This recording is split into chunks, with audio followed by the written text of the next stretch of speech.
Welcome to the Mystery College podcast. Today we're doing an interview with Lama Glenn. He is a renowned Tibetologist and a teacher for many decades. He has tons of amazing books and he's very, very renowned. Welcome to the show. My joy and my pleasure.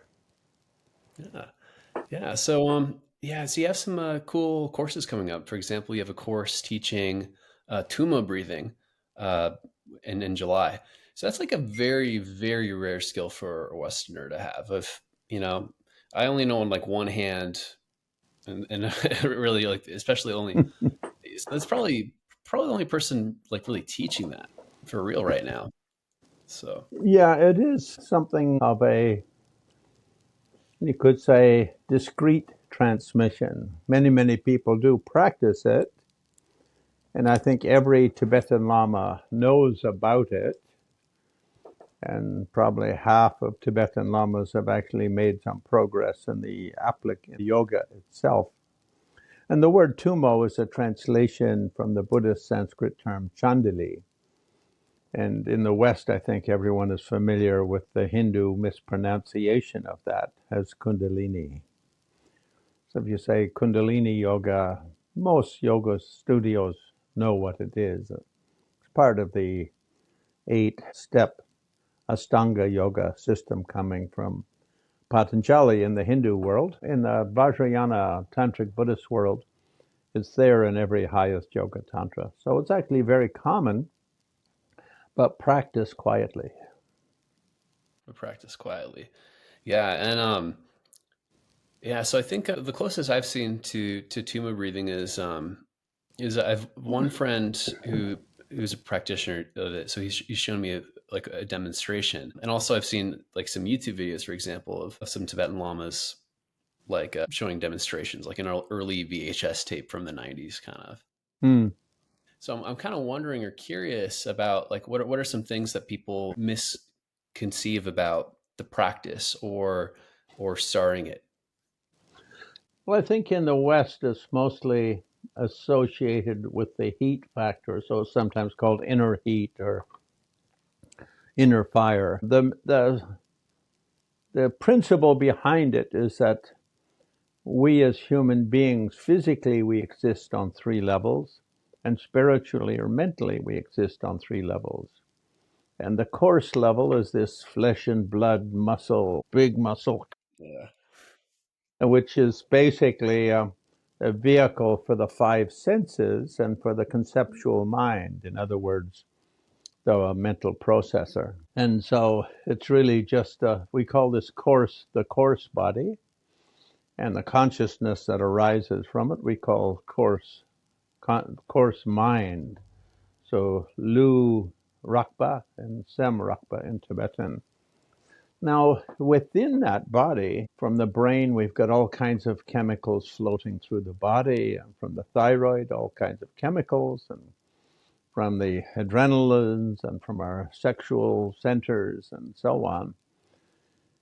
We have basically tornadoes of current, of tornadoes of chemical flows going through our body at all times. And we don't really see this. We feel it to some extent, but we don't really see it. Most people don't know how to use it very well. They don't touch to it very deeply. But you could say, when we're here and everything's looking very good and there's nothing wrong, but we think of something that irritates us, suddenly the brain releases a bunch of anger energies, and it hits the adrenaline glands, and we get all pumped up and we're getting ready to jump up and, I don't know, kick the neighbor's dog or something like that. Not one's own, please, not one's own. And so we call this Lu Tramo, the subtle body, and the mind or a consciousness arising from it is a more subtle consciousness. And so we could say that now when we talk about those subtle chemistries in tummo and in chandali or kundalini, we talk about some of them being in the nature of our male ancestors, aggression and power, exertion, say the extrovert personality. And some are in the nature of our female ancestors, which is passion, submission, embracing, and the introvert personality, you could say. So each one of those little chemicals is dominantly one of those. In tummo, in kundalini or chandali, we call those the red and white bodhicittas, enlightenment mind. And so most people don't really notice this floating around themselves, and they're acting like assholes, and they're not sure why. Is because their male and female chemistry on the subtle body is out of balance. And within the flow of the brain and the thyroid and the heart and the other vital vessel organs, the garden of our body is in pandemonium. And as a result, the mind is very unstable. Just basically flies around helplessly, pushed wherever it's carried by those forces. So that's the coarse and subtle. And so you could say the first step in Kundalini is said to bring the energies from the side channels into the central channel and open the chakras from the sexual chakra to the top of the brain. So that's kind of a big phrase. It's like a mouthful of things to say. But what it really means is within our sexuality, we have to bring out a balance of the male and female, aggression and surrender. And within the navel chakra, the same. Within the heart chakra, the same. Within the throat chakra, brain chakra. If we can bring about balance of male and female in the five main chakras, then that balance will be established elsewhere. And that would then be called a subtle body or a vajra body, a diamond body. In other words, you're not just pretty outside, but you're now pretty inside as well on a physical level. And that supports the pretty mind, let's say. Mm. Yeah, so going over the different subtle layers of the body, and then also the I was trying to recall the Tibetan word for Kundalini because you made a point that that's a word that Tummo, tummo, yeah, and in Sanskrit, chandali. Sanskrit chandali. Yeah, yeah. Interesting. And then so then the physical mechanics of that are there So too. basically, it's a kind of a yoga, you could say.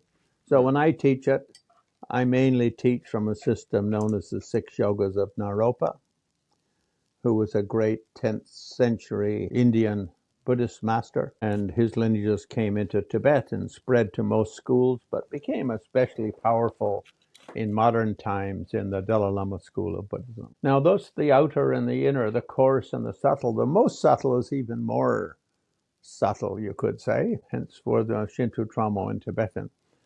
The energies or the karmic instincts riding on our mind from previous lives are a kind of a most subtle body. So if we go into a coma or a very deep sleep or a very deeply sedated state from alcohol or drugs or other kind of materials, say in Tibetan, then this physical body of chakras and of muscles and the five senses is sedated, goes to sleep, and even inside the chemistry tends to sort of blank out, be overwhelmed by whatever the situation is. And then there's just our consciousness with the energetic support of consciousness. So quick, rapid enlightenment in one lifetime, Seichik Luchik Sangye in Tibetan, one body, one life enlightenment, really comes from this third level of meditation, being able to sedate the coarse body, sedate the subtle body, and get completely into a kind of beyond ordinary physicality, go into a sort of a death simulation state and meditate from within that state. Buddhists who are famous for exaggerating then say one day like that's like 100 years of ordinary meditation, which sounds Hmm. like a famous exaggeration to me, but is that one day is worth at least, I don't know, 30, 40 years, I suppose. That's fun. A lovely mug, by the way. That's free. That's fun. What was that graphic depiction of the mug? Oh, I was recently teaching down in Brazil, and, Oh, and this is a famous Brazilian painter, one of Brazil's most famous painters. oh And wow. when you travel in foreign countries and they want to give you something that you really don't need and are difficult to carry, they'll give you a mug. Okay. It weighs a lot, breaks easily. Yeah. Yeah. And But almost. in this case, I like it very much because it's got three semi-nude dancing ladies. Classic. And dancing ladies are always nice. Actually, one, two, three. It's got four of them. Yeah, from my Who could? perspective, since I was shrunk, it That's looked like three bikinis, you know. well, naked ladies and bikinis are very close phenomena. Indeed, indeed. And of course, naked dancing men are dakas. Dakas and dakinis. We have those two expressions. Tacos. Wow. Okay. Daka is the male equivalent, and dakini, and it really means space traveler. Space traveler. Yeah, Tibetans translate as kadro and kadroma. So the idea is if you can accomplish tummo and you can notice how the ordinary physical body is just energy and you can suspend time and space, then you can levitate and fly. Mm.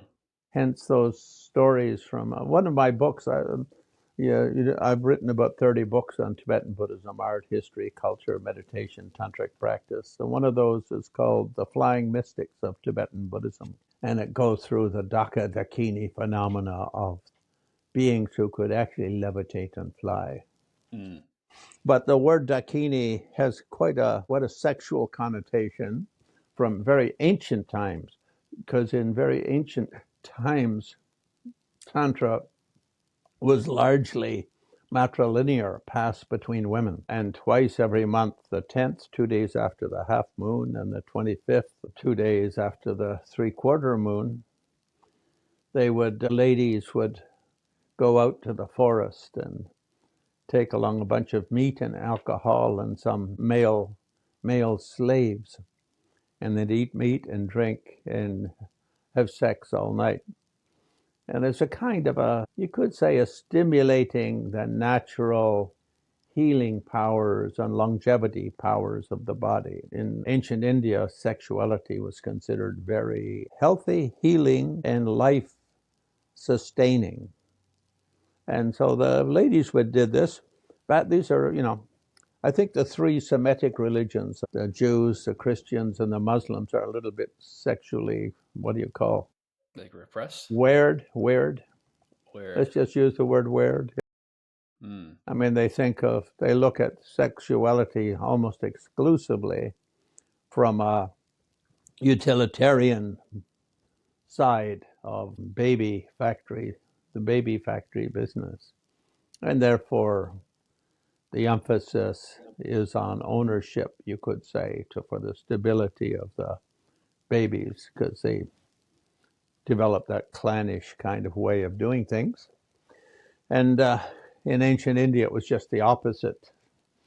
Therefore, we have Krishna making love to, by legend, 16,000 women, and not being, I mean, Wilt Chamberlain would be hard pressed to keep up, but he was just a basketball. Krishna was actually a prince. So if you're a prince, every village girl would love to have a child from a prince. Mm-hmm.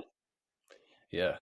So with Kundalini also, Chandali Tummo also has a sexual element to it coming from that ancient time, but it's not emphasized. So in the West, when we hear Tantra, sometimes we think sex, sex, sex.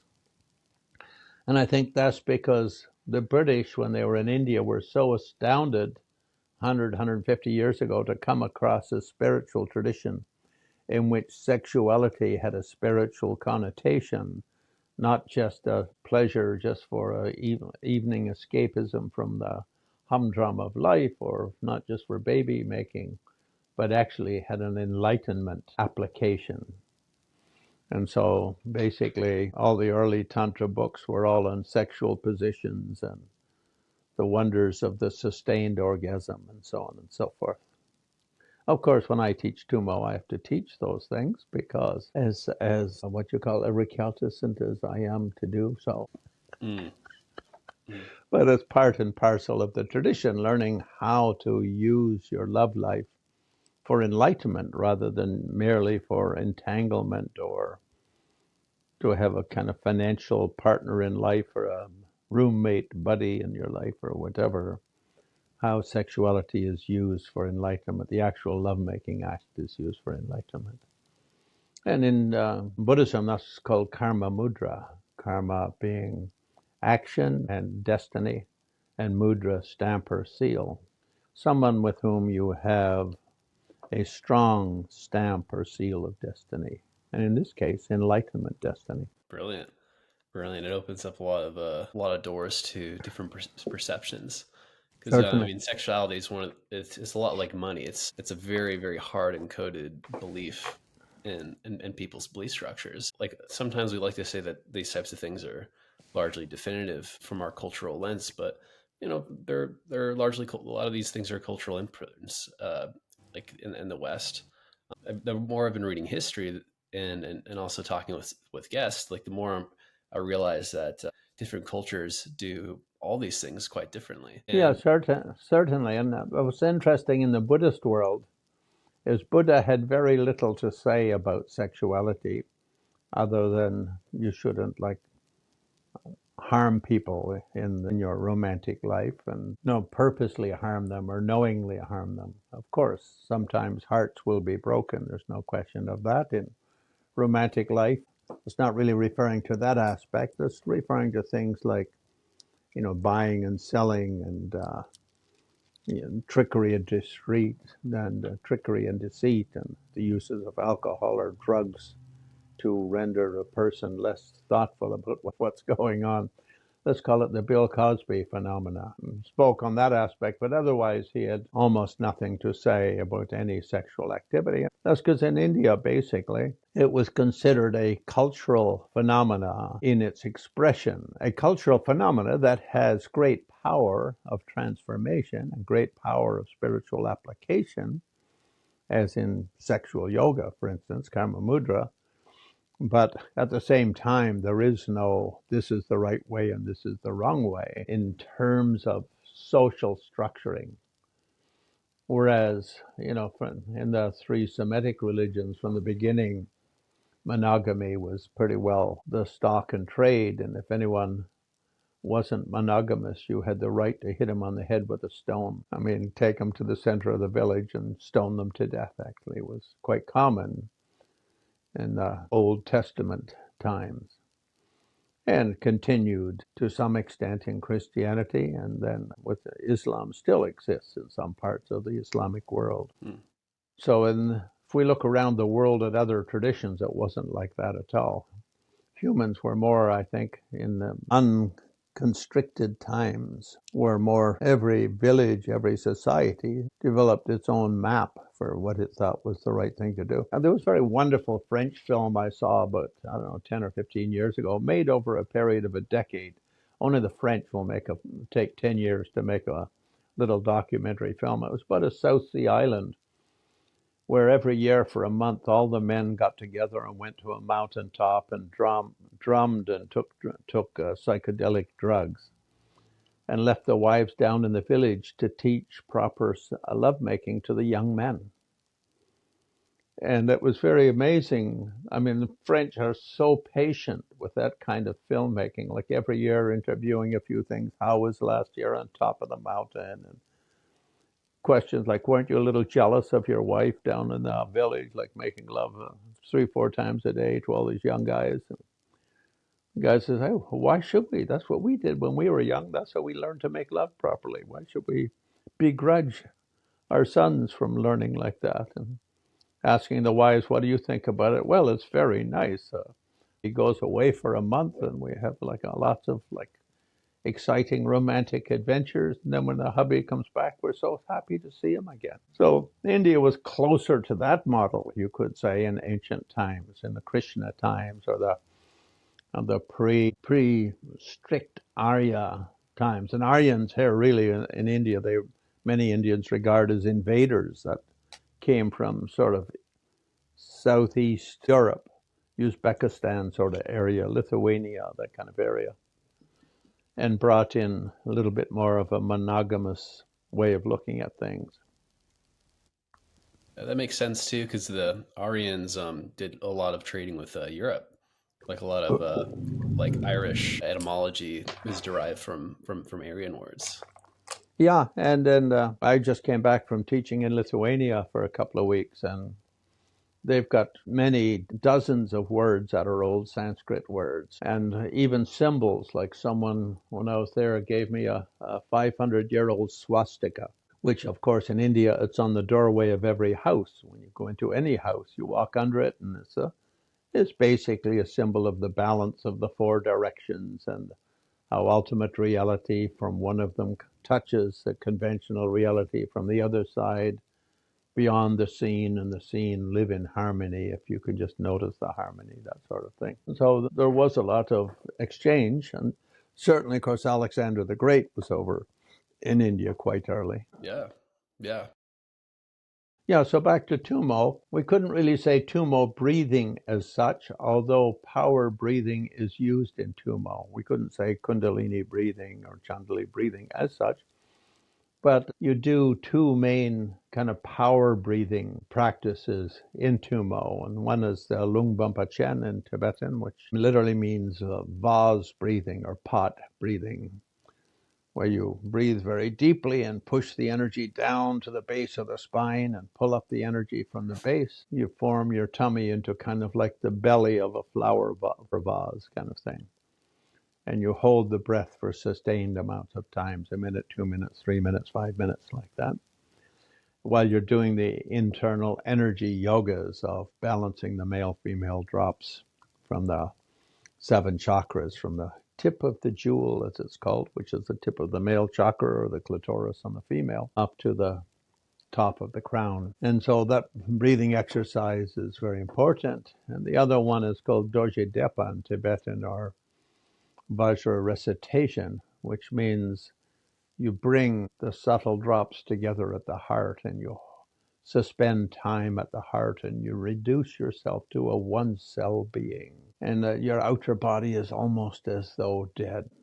Then you breathe in Om, retain with Ah, release with Hum, but not making any sound. It's just like, and all the yoga is done at the center of the heart chakra. Those are the two main breathing exercises in Tantra. There are many others, of course, but they're all based around those two. Yeah. So, well, one thing I've heard, and please correct me if I'm wrong, but that like a lot of the some Tumu breathings are introduced to like Tibetan monks when they're as early as a child, and is that the case that like some of these breathings children tend to learn, and then I some don't. I maybe don't think. early? I don't think it was common. I mean, in certain families, and particularly sort of, you could say, tantric covens, there was a tradition in Tibet of this kind of robe, which is often father, son, daughter. And so the family is kind of like almost like a lineage, sort of shaman priest, you could say, something like that. And they always have long hair, like my long hair. And monks, on the other hand, have shaved heads and those red robes, like we see many traveling lamas wear. So in those private homes, you could say, and those are known as ngakpa, tantrikas. So there it was up to the father and the grandfather what to teach whom at what age. But otherwise, in the monastic tradition, usually they do their retreats in their mid or late teens, 15 to 18 to 20, early 20s. And so they'll learn the tummo practice, chandali or kundalini, in their late teens and into their 20s. Some later, depending on what their tutors and teachers think they should, what's good for them and what's their role in life and that sort of thing. You know, if they're being trained to be a sort of, you could say, general leadership lama, which means they should be very learned in every aspect, what they call in Tibetan the pension, what is it, kawachu, the ten classical spiritual, five are spiritual enlightenment trainings, and the other five are secular, like medicine and astronomy and so on, art and poetry. If they're being trained to be a lama who will be a kind of like a great leader of a valley. Now, Tibet, you should keep in mind, was really a federation of 400 little countries. And every country had its own little king. There's some little, sort of like a mini-me king. Did you see the Mike Myers film, Austin Powers, Absolutely. Man of Danger, like mini-me? Oh yeah, I love Mini Me. Yeah, so they had the Dalai Lama was, you could say, kind of the overall spiritual and temporal leader of the country, but every valley had its own little king, actually called a Gyalpo, or it could be called a Jowo, which means like chieftain, something like that. But they also had a Lama who was kind of responsible for the spiritual welfare of that particular little kingdom or valley. So they had their own kind of little mini Dalai Lama and mini king. So Dalai Lama combined both in one person. I mean, the king side was not what we think of in the West as a king, because it was really just when I discussed it with the present Dalai Lama, and I've done about 10 or 15 books on the different Dalai Lamas, their lives, teachings, and activities. But Dalai Lama said, well, for us, the worldly things and spiritual things, we use the word si, shi, zung, chao. Si is got to do with the world of change in which we live. And si literally means becoming or changing. And shi means the internal peace of mind. So everyone has a body and mind. So the role of each Dalai Lama was to see that on the material plane, people didn't suffer from droughts and famines and wars and this sort of stuff. And also to see that on the spiritual plane, everyone had access to meditation, spiritual teaching, and could do retreats and those kind of things. Mm, mm. Speaking of like finding and sourcing like these things, it brought to mind like the tradition of finding like hidden valleys, or not Shangri-La, but like but that there's hidden lands in certain valleys where Yeah, that's a kind of a common theme in Tibetan, in Himalayan culture. They call it Bayul. Bay is like hidden, mm, and Yul is like land or country or place. And there's many of them, because if you go through the Himalayas, I mean, if you've ever been trekking in Nepal, now they've sort of gotten roads and helicopters and things, but until 100 years ago, it could take you a month to walk from Kathmandu to Mount Everest, which is, just 8 hours drive by bumpy road, or an hour helicopter ride. And you come up, and you're way up looking down in a mountain, and you're looking down at a little river valley down below. And down there, you've got a whole little valley that just pretty well existed by itself, cut off from the rest of the world quite significantly. I mean, a very little interaction with other parts of the world other than trading with immediate neighbors, kind of thing. So there were many such little hidden lands, you could say. And of course, Hilton, I think it was James Hilton, wrote his Lost Horizons with Shangri-La based on that theme that the British had heard about. Otherwise, the Tibetans talk a lot about Shambhala, the hidden little kingdom which is going to save the world when the forces of evil and goodness go up against one another. And it's 49, 40, or who's going to win and have 1,000 years of darkness or 1,000 years of golden light. And Shambhala, a tiny little place, comes out and tips the balance, and we have 1,000 years of golden age. mm, mm. I think Shambhala probably is Canada, where I live. We're probably that 2%. We're the ones who will tip it, yeah, because Europeans are always fighting with another, and Americans are really quite a violent, plundering pirate kind of culture around We the are world. pirates. Yeah, not many Yeah, people are aware of that, but there was yes. recently a conference in Asia, and they released a list of how many foreign countries, different countries, had bombed in the last like 35 or 40 years. America got the gold medal. Many, So many victories in a row. I think you bombed like 36 countries. Yeah. It's probably not it includes how many we've invaded too, whether through socioeconomic sabotage or arbitrage Sure. or other things Yeah, for yeah. sure. No, it doesn't. It doesn't count like where you've overthrown governments and put in what is it, a banana republic Banana dictator republics. Oh or yeah, a coffee republic, and then after that it became like oil republic dictator. yeah. There's a progression there for sure, from fruits to crude oil. It was very nice when it was just coffee and bananas. Mm.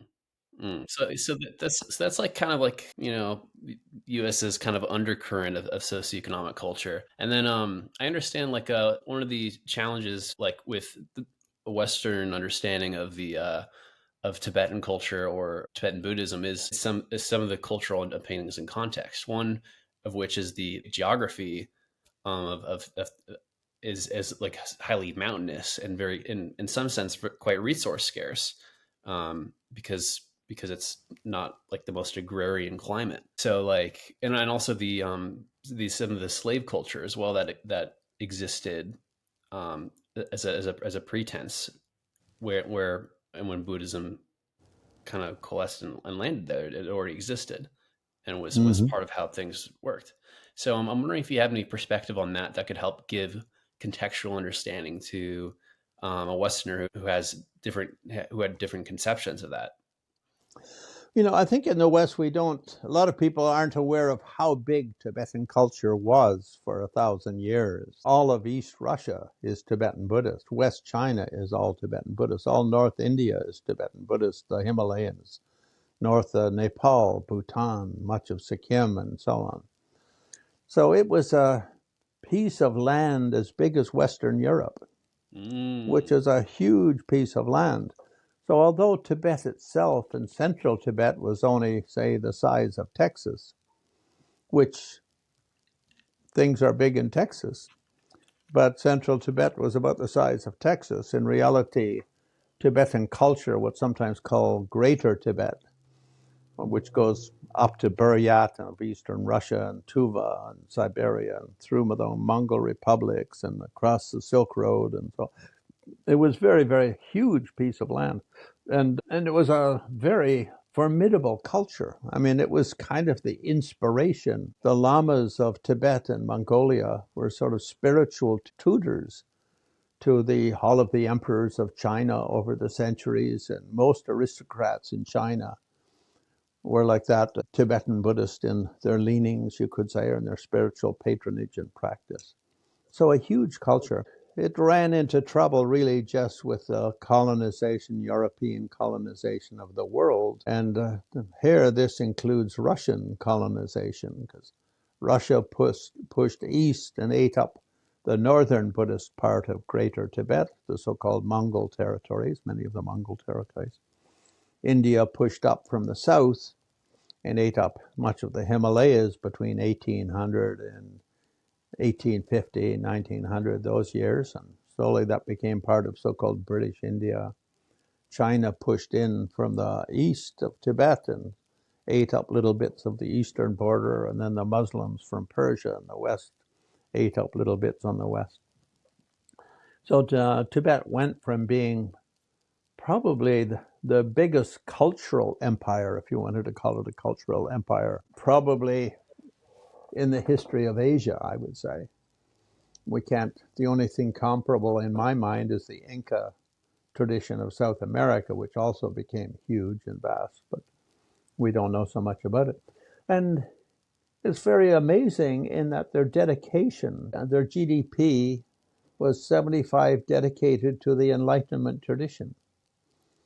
And it's very amazing to see that, how everyone would be expected to go in a monastery or nunnery for about 10 years between ages of 10 and 20 for spiritual education and spiritual retuning and balancing, you could say. Then 75% would go home and take over the farm or the family business or whatever, but with that kind of meditative spiritual perspective. And I think what is especially appealing about Buddhism for many people is that Buddhism doesn't think that other traditions are out to lunch, even if some of them are a little bit out to lunch. I don't say that as a Buddhist, I say that as an Anglican Christian. And so Nagarjuna, the great Indian master, said every atom has 100 Buddhas on it, enlightened beings just waiting to come out and do something for the benefit of the world. The problem is people's readiness for sort of a spiritual epiphany, you could say. I think, so China then sort of made a big effort under the communist world to try and link the kind of the old system of Central Asia to sort of the feudalism of Europe, because Karl Marx was talking about feudalism and the Industrial Revolution and how economy would change in the Industrial Revolution and how things you could prevent 2% from becoming billionaires and 98% becoming slaves to the factories. And of course, that was picked up by Lenin and Lenin and Tolstoy, and then later picked up by Chairman Mao and so forth. So they tried to project this idea that Tibet was a little bit like feudal Europe, but really nothing like it at all. You know, the economic distance between an ordinary, say, farmer, crop farmer, and an aristocrat would maybe be 5 or 10 times the wealth. Whereas in feudal Europe, it was tens of thousands of times the wealth. And in America today, of course, you know, Elon Musk he had 240 billion. We're not sure what's left after his devastating foray into politics, but he's still probably the richest guy in the world with, 100, 150 billion, which is how many thousands of times more than your income is that? I mean, who knows? Maybe you're millions. maybe you're Elon Musk's secret sons, and you're secretly very wealthy. You just don't know about it yet, because as long as he's alive, you don't get the money. So one thing I wanted to ask you about was is the importance of keeping a strong living tradition to keep practitioners on track. One of my chief concerns is as someone who grew up in Western culture, who's not like fully assimilated into a completely integrated, complete system like Tibetan Buddhism, is there's a lot more pitfalls and there's less opportunities for reflection about my practice or other people's practices who are more purely syncretic, choose a little of this, a little of that, a little bit of this of the New Age, a little bit of this of, like Christianity or what have you, is that there's no cohesive system or teachers or to reflect on or teachings that have been cultivated for hundreds or thousands of years even. So I'm wondering what are some insights that you might have for folks who may be picking and choosing syncretic practices, like a little bit of modern psychology, a little bit of this, and so forth, instead of having a fully integrated system to at least be initiated through, but then also to then integrate the best of other aspects of different parts of practice. Yeah, I think anyway, everyone does that, because you cannot unlearn something. Once you hear the earth is round, then the idea of a flat earth is gone, or our next mathematician comes up with a super mathematics proving the earth is flat, and the experience of a round earth is just due to a visual distortion and the way light magically moves through the universe, then we'll go back to the flat earth society. But we still can't forget the round earth idea, because it's there in our mind.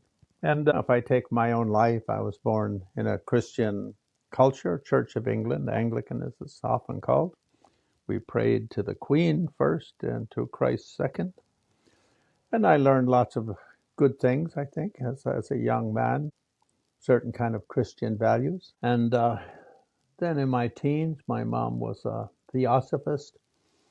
And so she had the Bhagavad Gita in the house, and the Tao Te Ching from China, and various Sufi manuals. And so she used to like to read little passages to us over dinner or something if she thought something was very witty, amusing, or uplifting, or meaningful.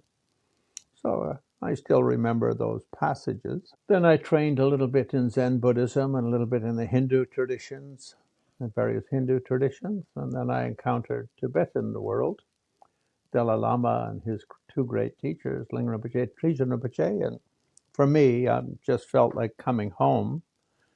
So you could say 90% practice that kind of spiritual meditation or spiritual training, yoga, whatever one wants to call it, but nothing. Certainly, my understanding of Buddhism will be different than, say, some Tibetan Lama's understanding who grew up in a valley in Tibet Like, for instance, in high school and college, my forte was the sciences, mathematics, and the sciences. So I went to engineering university.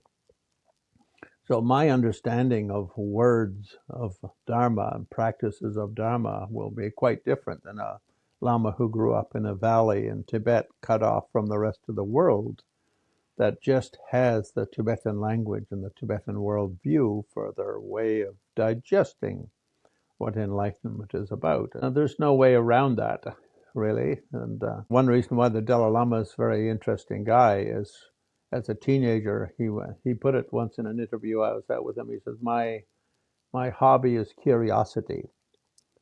So he used to, when he came into India, he would have Indian philosophers visiting and talking about their traditions. And then when he could start going to Europe, he asked to stay with one of the top physicists in Switzerland who was very interested in the Buddhist idea of emptiness or infinity and interconnectedness of all things, and they would sort of exchange ideas.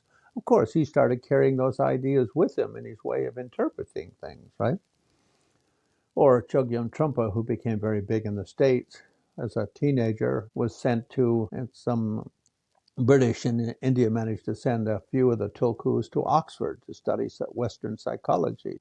He sort of teaches Dharma a little bit like pop psychology. Work with your neuroses. So your neurosis, literally when you're meditation, you'll be able to tame your neurosis. And the same with quite a few other lamas. Sogyal Tulku also did a lot of psychological studies, and it influences the way he teaches. But I think sometimes, not everyone, some people will continue, you could say, much of their life to be grazers.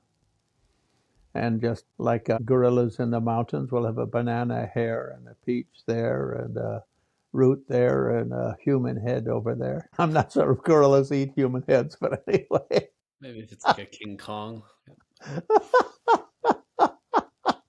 Yeah, but poor old King Kong, he had a soft spot for the beautiful human ladies. He did. So I think, obviously, to get deeply into Vajrayana Buddhism, you need to have a qualified living teacher. Otherwise, basically, you can hurt yourself. You can tie yourself up in knots. From that side, grazing isn't really terribly efficient as a way of getting deeply into the practice, but still, you can get some experience. So, for instance, when I travel and teach, often I will, in the Tibetan tradition, Indian tradition, before you study, you need to get Tantric initiation and transmission from a master who has received it from a master who received it from a master, all the way back to the Buddha. So this living tradition is very, very important. So when the Tibetans first came to India, they'd never do anything with Tantra unless first you had initiation. But I started 30, 35 years ago traveling and teaching without giving anyone initiations. And I told them, try it for 2 or 3 months. If you like the practice, then there's many Tibetan lamas around the world. Thanks to the Chinese invasion of Tibet, we've got 2,000 lamas scattered around the world. And you can approach one of them and ask for the initiation or transmission to get the practice. But I think, in terms of the deeper practices, without a qualified teacher and sort of heart-to-heart instruction, clear instruction, then for most people, progress will be halting. And I think, the wandering around grazing kind of thing, the other limitation is that sometimes it doesn't give such great satisfaction. You don't get realization. You don't get that deeper experience. And without the deeper experience, it can become a little bit boring. And then your business starts becoming successful. So as, what is his name? The Bumpo Lama Tenzin Wangyal put it. Some of my students, they gave up the sky gazing, which is you meditate, you put your eye on a point in space, and it's a way of doing a kind of meditating on noticing the nature of mind and the link between thought and mind, or how thoughts and minds and images in the mind and the nature of mind. Okay? He said they give up that for sky, what is it? Sky jumping, like parachuting. Skydiving, yeah. Skydiving, that's it. Yeah, not jumping, diving. They give up sky gazing for sky. Because I was at a conference maybe 20 years ago, and different teachers, what do you think about teaching in the West? And he said, well, the main thing here, people will throw themselves into something very enthusiastically for a few weeks or months, and then just sort of fade away. They give up. I'll see them sometime a year later, and I say, hey, I haven't seen you in a while. What you been up to? Oh, I gave up sky gazing for skydiving. I gave up studying the nature of my own mind for studying the light in the eyes of five beautiful lovers. So I think that is one of the issues with grazing. But the other issue is it's hard to get deeply into anything. You know, that expression does come up, master, what is it, jack of all trades, but a master That's of true. none. That sort of comes to mind. But on the other hand, I mean, Dalai Lama says, my habit is curiosity. So when he's with any tradition, he tries to learn whatever it is they're into and get an understanding of it. And it's not really grazing in a kind of an ordinary sense. It's getting a deeper perspective, you could say, on what you yourself are doing. And I think this happens a lot with Catholics in the West. You know, the Dalai Lama, when he'd travel, would often stay in Catholic monasteries. When I used to bring over Lama tours and 10 Lamas, we'd travel through 100 cities. We'd often stay in Catholic monasteries. And quite a few Catholic monks around North America like to practice Buddhist meditation. And so they would practice it, but not to become a Buddhist in a classical sense or to renounce Catholicism, but to get their understanding of their own tradition, carry it to a deeper level. And I think that often works. And in my case, I mean, when I go through Muslim countries, I always praise them on the thing of four wives, and I wish we should introduce that into the West. And they agree that it might help us, especially Americans, be less errant worldwide politically and militarily. There's a brand of monkey. Whenever they get a conflict, they all just start making love. They're going to have a civil war and an all-out Irish feud, barroom brawl. And so they just suddenly start screeching, and the ladies just start jumping on them and making love to all of them for an hour or two. And eventually they cool down and they can't remember what they were so upset about. The bonobo method. Interesting. That's like the new geopolitical strategy of the 21st century. The Ayatollah of Iran is misbehaving. Send him 20 nubile, very athletic lovers. See him cool, I'm so cool somehow. Is that or bomb the guy? I'll go in for the nonviolent nubile lovers. I'm trying not to laugh. Same with Donald Trump. Oh yeah, everyone. So I think, yeah, I mean, I grew up as a grazer, certainly, because my mom was a theosophist, and their idea is there is truth in every tradition, and you should try to see the truth in every tradition. They don't say that you should continue for your whole life and not orientate towards one or the other. All of their early founders did orientate towards one another, where the language and the practice and whatnot really resonated with them. But like I said, they didn't leave anything else behind or out or disrespect anything because of it. Yeah, that makes sense. That makes sense. Um, One thing you were mentioning before about like empowerments. Do you think there's what do you think are the pros and cons to giving empowerments en masse? And I'm wondering what your thoughts are on empowerments in person when there's a stronger context versus online empowerments, about the efficaciousness, or like if people have never had an in-person empowerment, how might it be different if they've only had one online? uh, I'm curious about that. Yeah, I mean, obviously, my first 30 years of empowerments were all in person because online empowerments never happened. And I don't think they started happening until COVID broke out. And also, at the time COVID broke out, some of the senior lamas, Tibetan lamas, were now in their late 70s or 80s and even 90s. And so traveling was becoming a little bit difficult. And Zoom and other online platforms started becoming much more efficient.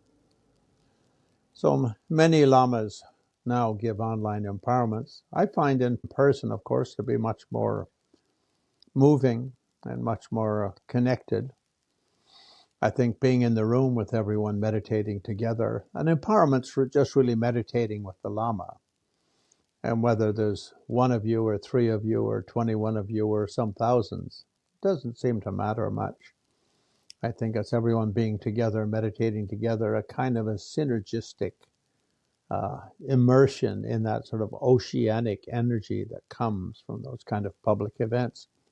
A little bit like rock and roll, concerts with the Beatles in the early days, or the Stones, or Van Morrison, or then you've got 30,000 people, 40,000 people, and whether there's just, in fact, some people would say that if there's 30,000, the energy is stronger than if it's like an empty house and they're just playing to two or three of you, because it kind of builds the atmosphere, and that humans are responsive.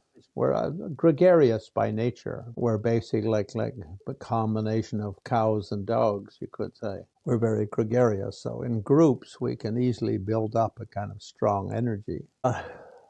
The first initiation I went to maybe had 300 people in it, or 400 people, by Ling Rinpoche, Dalai Lama's main teacher in this lifetime. And for me, there was no translation. I didn't know what was said, but it was the most powerful empowerment I've ever had in terms of my dreams and the whole kind of psychophysical phenomena that followed for the next day or two. And the next big one was Dalai Lama gave Kala Chakra to 350,000 people.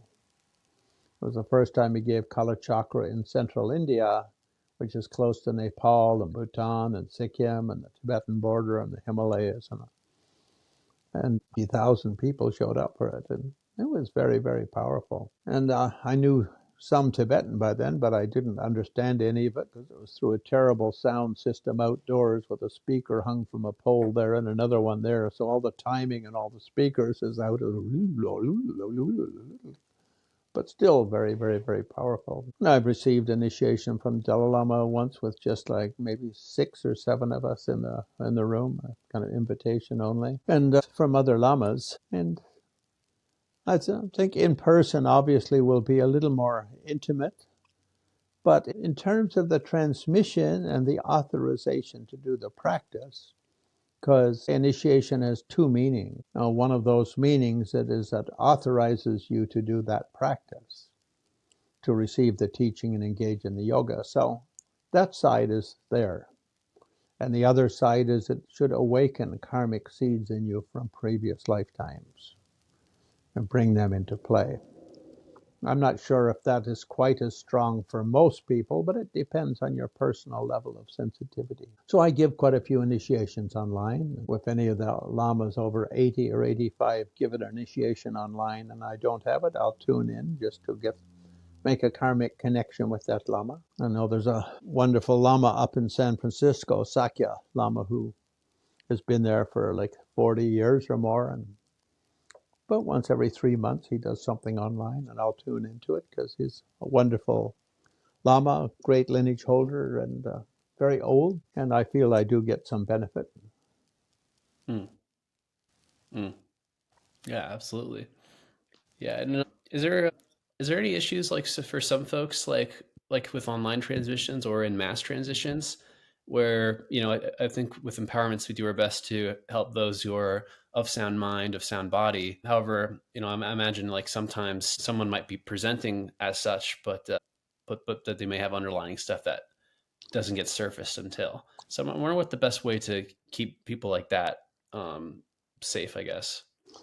Well, what I do is when I'm giving initiation, I just do a mantra so that anyone driving home from work tune into it. They'll have a car accident on the way back, a fender bender, a flat tire, and they won't arrive on time. That could be a second. But I think most people will get some benefit from Dharma. And of course, you're going to have some nutters everywhere. 1 in 1,000 people is a little bit on the nutty side. People with schizophrenia and paranoia and delusions of grandeur and all that sort of thing. But they're going to be up and down anyway in their life. And if they throw a little smattering of the butter of Dharma in their life, I think it's good for them. I mean, it might be a little disrupting for other people because, these guys, if you're a little nutty, you go around making nutty noises and saying nutty things and doing nutty activities, but they're going to do that anyway. So Yeah, that I makes think sense. I don't think in the Tibetan world, it's very seldom are people is there a anti-nut discrimination prejudice. Mm, It's more like have compassion for the nutty person and don't get angry at them for being a little rude or not well behaved. It's more a matter of compassion than of discrimination. And I don't think in the Buddhist world we don't think much of it. Life is dangerous anyway. yeah, that's a good point. Yeah. I was once teaching tummo in Chicago, maybe 30, 40 years or 20, 30 years ago, and someone said, "Isn't this stuff kind of dangerous?" And I said, "Well, in America, something like 10,000 people die every year tripping over their pets and falling down the stairs. If you want to live a safe life, you should buy a gun, go home and shoot your dogs and cats."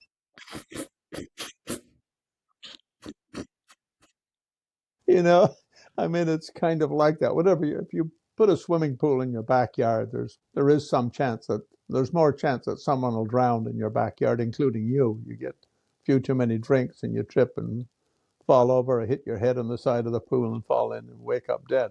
So if you buy a car, there's a bigger chance you're going to have a car accident. If you go riding a bike, there's a bigger chance you'll have a bike accident than if you stay off a bike. Whatever you do, there's always going to be some risk involved. Mm, mm. You keep a stiff upper lip and man up to it or woman up to it. Yeah.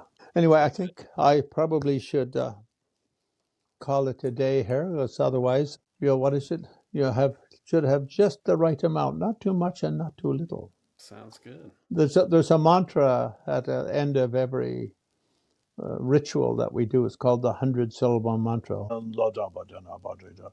And it says at the end, if anything I did here I didn't get right, or if I did too much or too little, no need to get upset. Mm, So anyway, this is a good time to stop. sounds great.